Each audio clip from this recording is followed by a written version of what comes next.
Serious किस्म का exercise India कर रहा है। हमारे पास कुछ सॉलिड एविडेंस मौजूद हैं कि लास्ट 3 दिनों में हमने 7 IEDs पकड़ी हैं जो वो यहाँ पे ब्लास्ट करना चाहता था, और अल्लाह का शुक्र है हमारी इंटेलिजेंस एजेंसीज़ की एफर्ट से वो सारे के सारे मंसूबे नाकाम हुए हैं। मेरी ख्वाहिश थी कि मैं आपको वो सुनाता भी कि किस तरीके से वो प्लान कर रहे हैं, किस तरीके से वो लाशें देखना चाह रहे हैं, और अपने इसी दहशतगर्दी के में एक और दहशतगर्दी करना चाह रहे हैं। लेकिन ये हम आपसे बाकी डिटेल भी शेयर कर लेंगे कि 7 IEDs हैं जो हमने ऑलरेडी पकड़ ली हैं, जो ऑलरेडी उन्होंने प्लान की हुई थी पाकिस्तान के डिफरेंट शहरों में, और इन्हीं दिनों में प्लान कर रहे थे वो।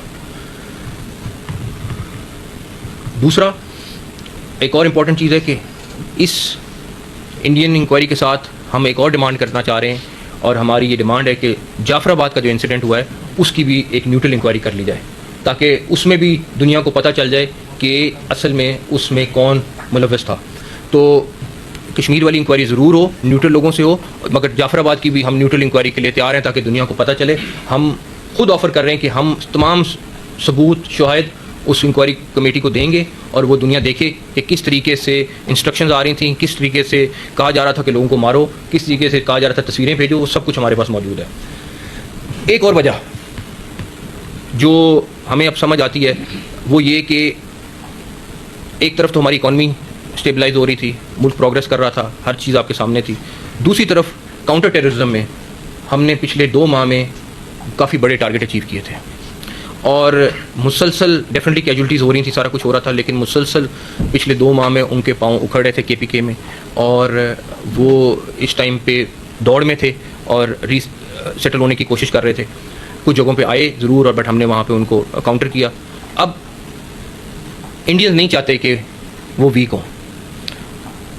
उनके जो मास्टर्स बैठे हुए हैं जिन्होंने उनके ऊपर इन्वेस्टमेंट की हुई थी, उन सब ने ये बैठ के जो हमारा अपना है, क्योंकि उनको ये अफोर्ड नहीं हो रहा था कि हमारे सिटी में इस तरह की अचीवमेंट्स मिलें।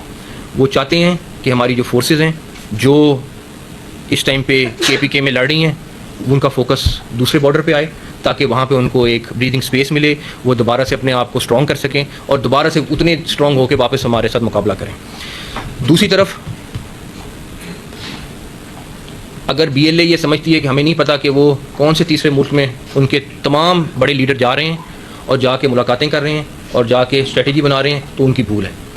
हम एक एक चीज़ से वाकिफ़ हैं, और जिस तरीके से वो इंस्ट्रक्शंस ले रहे हैं, वो जहाँ जाके मिल रहे हैं, हमें उस सारी चीज़ का बखूबी अंदाज़ा है।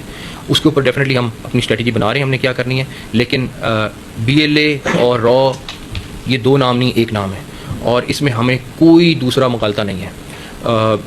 उसके ऊपर भी अब हमने आइंदा फ़ैसला किया है कि आने वाले दिनों में उससे रिलेटेड भी जो शवाहिद हैं वो आप लोगों के पास लेके आएंगे।